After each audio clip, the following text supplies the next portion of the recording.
El problema de los medios y de los grandes medios de comunicación con que no están ni siquiera acoplados a una parte del público. O sea, no están acoplados a las realidades sociales. Entonces no responden ni siquiera a las, si ellos quisieran llamarlo de esta forma, a las modas, ¿no? O a las corrientes que se les habla de esta forma.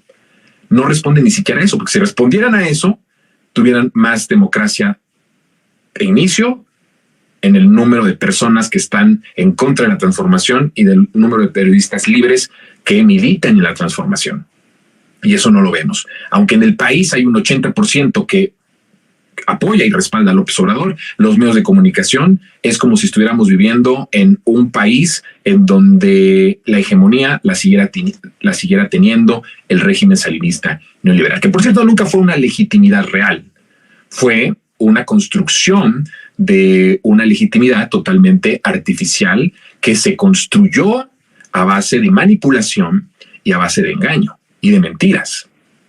Entonces, eso es un tema. Pero no es un tema que tenga que venir de arriba, es un tema que tendremos que impulsar todos los que estamos luchando por la por la dignificación del periodismo, del oficio del periodismo. Y por otro lado, si nos metemos más a fondo, en una ley de medios para lograr ese derecho fundamental humano, que es el derecho a la información, el derecho a la libertad, a partir de lo que se genera y de lo que se dice y lo que se expone en los medios de comunicación, sobre todo los medios electrónicos, radio y televisión. Bueno, ¿por qué digo esto? Porque hoy en la cuna del grupo, porque Radio Fórmula no solo es radio, es una multiplataforma que tiene televisión, radio e internet, acaparan todo, ¿sí? Y entonces ahí, en el lugar en donde se está construyendo mucha parte de la narrativa y de la narrativa positiva y de la exposición nacional de Xóchitl Gálvez, pues se ha sentado Claudia, me parece correcto, ha ido con Ciro, ha ido con Joaquín López Dóriga. Me parece muy interesante que, por ejemplo, no haya ido con ellos cuando estaba el proceso de selección y ahora sí vaya. Son dos cosas distintas, ¿eh? Creo que es importante y es un gran mensaje. Ahora está yendo como candidata presidencial y como futura presidenta. Me parece que es muy bueno que Ciro sepa quién es Claudia Sheinbaum. Bueno, si la conoce, estoy hablando de que sepa cómo viene su ánimo, cómo está la candidata, nuestra candidata, y eso es muy bueno. Entonces se sentó ahí. Y hay algunas cosas que dijo ahí que me parecen importantes, que me voy a centrar, porque Claudia, quiero decirles un comentario rápido de Claudia. A Claudia la veo muy presidencial ya. Eso es algo maravilloso. Me gustó mucho hoy ver a Claudia en las entrevistas. Una mujer muy sensata, que no pierde la radicalidad, pero que es una persona que sabe cómo decirlo. Que trataron hoy en la cuna de la campaña mediática de Xóchitl Gálvez de, por un lado, como siempre, esa misoginia y ese machismo de quererle imponer de que el que va a mandar es López Obrador, por un lado, que quisieron un acoso perverso también en el sentido de el querer que se desmarque de López Obrador a toda costa, el que traicione los principios de la Cuarta Transformación y de que al menos les mandara un poco de señales de que iba a ser un gobierno distinto al de López Obrador, porque a ellos les surge que Claudia Sheinbaum sea distinta a López Obrador. Por supuesto que les surge que se neutralice más lo radical que ha sido el presidente, que el piso de la transformación no sea tan contundente como las bases que se han puesto en este sexenio. Les surge y entonces fue un acoso impresionante y en cierto modo había una urgencia casi de exigirle que tenía que ser distinta a López Obrador. Entonces hubo muchas cosas, pero hay una cosa que me pareció interesante. A ella la veo muy bien, la veo muy presidencial, la veo muy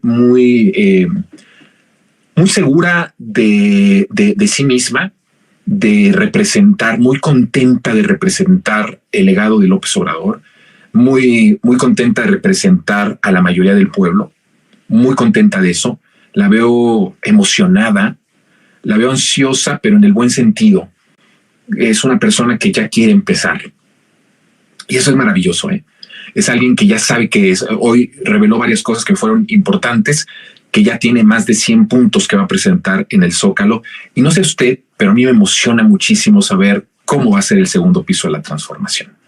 y me emociona bastante, verdaderamente me conmociona. Son cosas que nunca pensé cuando estudiaba periodismo, el poder ver un país en el que estuviéramos emocionados por la continuidad de un proceso que está transformando y fundando una patria nueva. Y con Claudia Sheinbaum me da confianza, me da mucha confianza, y además veo esa emoción, esas ansias, de esas ansias bonitas, de esa adrenalina que se siente de querer empezar, para empezar a transformar. Dijo algo hoy impresionante, Claudia, se lo dijo a Ciro: ya sé, fíjense, ya sé lo que voy a hacer el primer día. ¡Qué bárbara! Es algo maravilloso.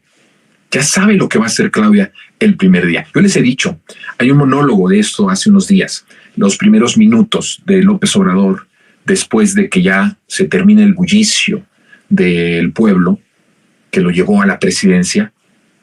Y yo dije en los primeros minutos, López Obrador decidió cosas trascendentales para el futuro de la nación y para la supervivencia del país, ¿no? Hablaba yo incluso de una correlación a esta imagen de la bomba, de cómo López Obrador desactivó la bomba de un país que estaba condenado a la destrucción y que ya había empezado la cuenta regresiva de esa bomba. Y es maravilloso hoy ver que Claudia le dice así: ya sé lo que voy a hacer el primer día como presidente de la República. O sea, es algo maravilloso. Entonces, estoy contento, ¿eh? Me gustó. Hoy me eché todas las entrevistas que dio en medios hegemónicos. Quería verla a ella y quería ver cómo la estaba tratando los medios y quería ver las preguntas. Y hay algo que